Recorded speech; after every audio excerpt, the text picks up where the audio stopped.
é a nossa vez. Então aqui no módulo 2 nós vamos essencializar o Evangelho, porque o Evangelho é essencial. O Evangelho de Cristo é o maior tesouro e o maior bem que alguém jamais poderia ter. E este tesouro foi dado a cada cristão e à igreja como o corpo do próprio Cristo. O Evangelho não é uma mensagem entre muitas, mas a mensagem acima de todas. Porque o Evangelho é o próprio poder de Deus para a salvação do ser humano. Não há poder inerente no homem para se salvar, porque só podemos ser salvos pelo poder de Deus, que é o Evangelho. E agora é a nossa vez. Porque a Bíblia diz que, como igreja, nós devemos priorizar o Evangelho em nossa pregação e em nossa vida. E a Bíblia diz para não só priorizar a pregação, como também anunciar maldição sobre os que pervertem a verdade do Evangelho. Porque se o Evangelho é essencial, a sua deturpação é um crime inominável. Eu sei que proferir maldição sobre alguém é algo muito sério e pesado, mas faz todo sentido se estamos tratando de algo essencial para a salvação da alma do ser humano. E agora é a nossa vez de guardar o Evangelho e pregar o Evangelho. E através do Espírito Santo, em nome de Cristo, Deus Pai nos convoca a guardar e proclamar os tesouros que se encontram no Evangelho.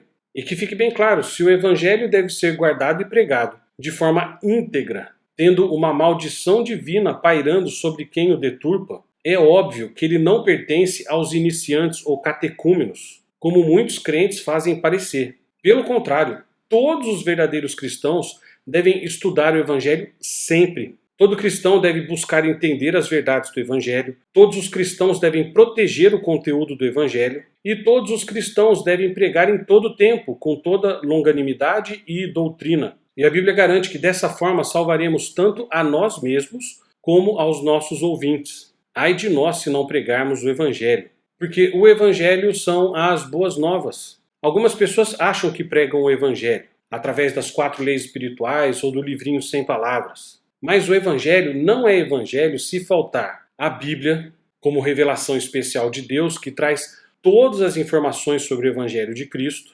O Evangelho não é Evangelho se não trata da regeneração. Deve ser tratado também o direito de Deus sobre o ser humano como seu Criador. A ira de Deus, então, sobre o ser humano como justo juiz, não pode ficar de fora. Ainda a santidade de Deus, que não se conforma à corrupção do ser humano. Temos que tratar também da rebeldia radical do ser humano contra o desejo do Deus Criador, a justiça do Deus Juiz e a santidade do Deus Santo. Não dá para falar do Evangelho deixando de fora o julgamento ativo de Deus contra o pecado.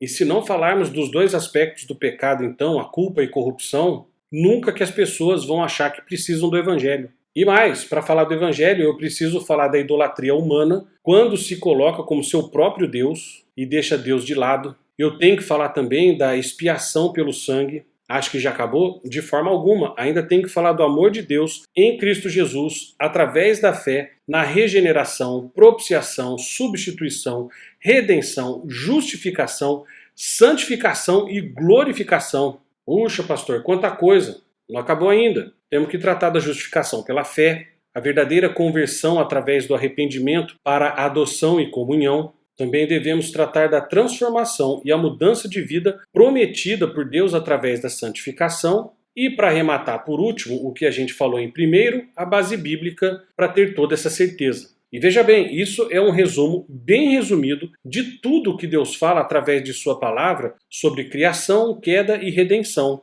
Eu concordo que são muitas palavras estranhas até, mas não deveriam ser. Se são palavras pouco faladas e conhecidas, a culpa é totalmente nossa, porque essa é a nossa vez de falar sobre elas para toda a humanidade. Pois o mundo e o diabo não têm responsabilidade alguma para com o Evangelho. Pelo contrário, o mundo e o diabo estão em luta direta contra os princípios do Evangelho. Se nós, como Igreja de Cristo, não pregarmos, ninguém mais vai pregar. Mas fique tranquilo que todos os pormenores que formam essa maravilhosa e essencial mensagem serão tratados neste módulo.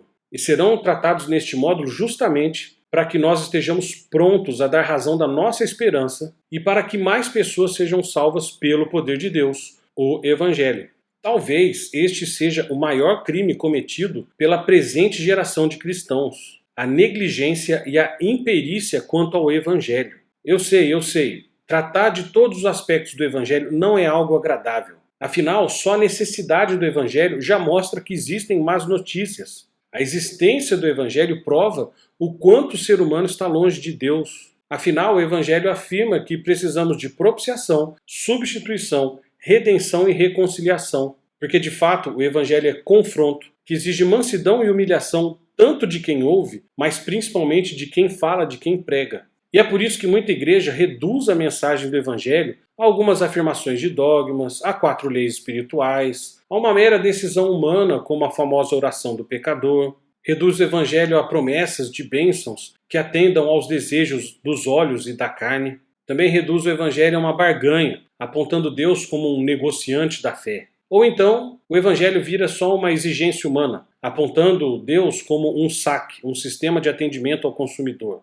As pessoas no Brasil estão muito longe do Evangelho. Que isso não aconteça por causa da nossa igreja. Por isso que o discipulado tem que começar e nunca mais parar. Então, leia a Bíblia, estude a Bíblia e medite na Bíblia.